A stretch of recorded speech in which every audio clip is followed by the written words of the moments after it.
उत्तर प्रदेश के विधायक राकेश प्रताप सिंह ने आज गृह मंत्री अमित शाह से मुलाकात की और उसके बाद चर्चाएं एक बार फिर से शुरू हो चुकी है। खुद बातचीत के लिए हमारे साथ राकेश प्रताप सिंह मौजूद हैं। राकेश जी, गृह मंत्री अमित शाह से मुलाकात आपने की है, सबसे पहला सवाल, किन मुद्दों को लेकर बातचीत हुई है? नहीं, बड़े नेताओं से, माननीय प्रधानमंत्री से, माननीय मुख्यमंत्री गणों से, या देश के सेंट्रल के मिनिस्टर या प्रदेश के मिनिस्टर से जब भी कोई विधायक या सांसद मिलता है तो सबसे पहले अपने क्षेत्र की बात करता है, क्षेत्र में विकास की बात करता है, क्षेत्र में अमन चैन की बात करता है।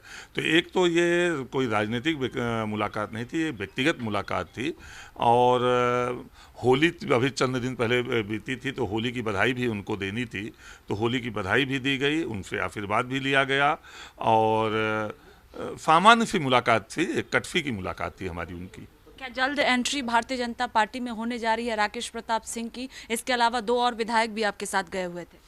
नहीं, सब हमारे दो साथी विधायक थे, विनोद चतुर्वेदी जी, अभय सिंह जी, और हम सब लोग अमित शाह जी से मिले हैं।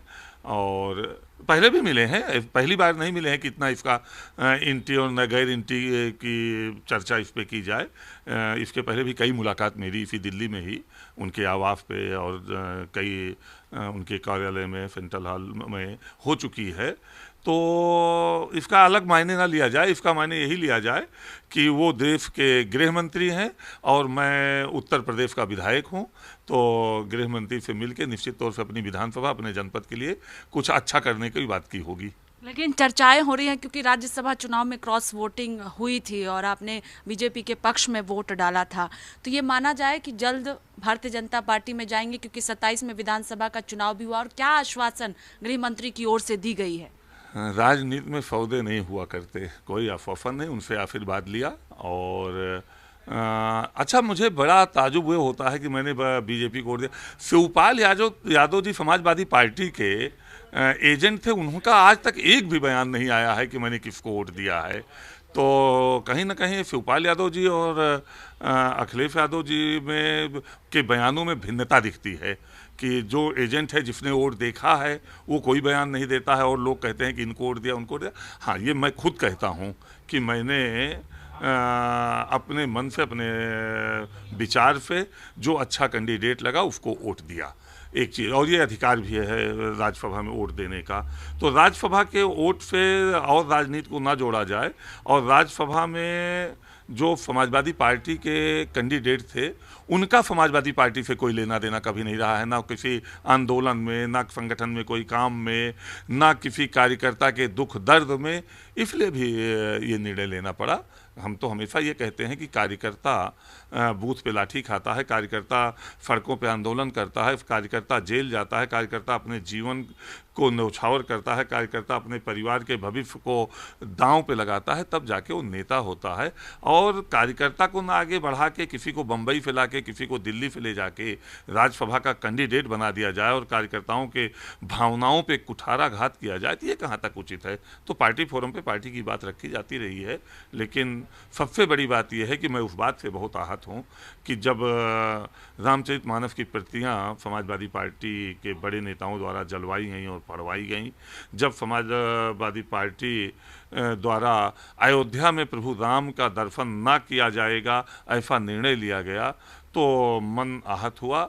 और राम और राष्ट्र दोनों को नहीं छोड़ा जा सकता।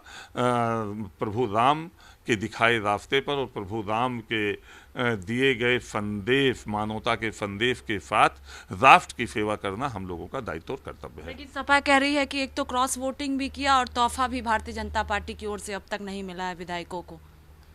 अब ये तो तोहफा लेना देना, गिफ्ट लेना देना होता है। मैं ऐसी जगह से राजनीति करता हूँ जहाँ जब जो चाहता वो ले लेता। मैं अमेठी से राजनीति करता हूँ जहाँ के लोग प्रधानमंत्री हुए, जहाँ के सांसद, या जिसको चाहे उसको प्रधानमंत्री बना दिए। तो वो तोहफा देके हम लोगों को विचलित नहीं कर पाए, तो और कोई नहीं कर सकता है। ये बहुत छोटी मन की बात है और बहुत छोटी बात है अगर ऐसी कोई बात कोई कर रहा है। मैं केवल सिर्फ इतना कह सकता हूँ कि जहाँ राम के संदेश का सम्मान नहीं होगा और जहां राष्ट्र के विकास पे बात नहीं होगी, केवल जाति और धर्म के आधार पर केवल देश को कमज़ोर करने का, सनातनियों की भावनाओं को ठेस पहुंचाने का काम किया जाएगा, वहां वो मेरे लिए काम कर पाना संभव नहीं हो पाता। आखिरी सवाल है कि ये भी खबर आई कि सुरक्षा को लेकर भी आपने बातचीत गृह मंत्री अमित शाह के साथ रखी है अपनी बात में। इसके अलावा जो है भविष्य क्या होगा, क्योंकि क्रॉस वोटिंग हुई है, बीजेपी के पक्ष में आपने वोट डाला है, तो भविष्य क्या होगा इसको लेकर भी बातचीत हुई है? आखिरी सवाल है। ये सब आप लोगों के अपने विचार हैं, ना कोई सुरक्षा की बात हुई है, ना कोई कागज हाथ में लेके गए थे हम लोग। खाली हाथ गए थे और खाली हाथ आए हैं, और जब भी अपने से बड़े के पास जाया जाए तो खाली हाथ जाया जाए और खाली हाथ लौटा जाए। हम लोग सुदामा की तरह गए थे और कृष्ण के रूप में जो मिलना होगा हम उनको देना होगा वो दे देंगे।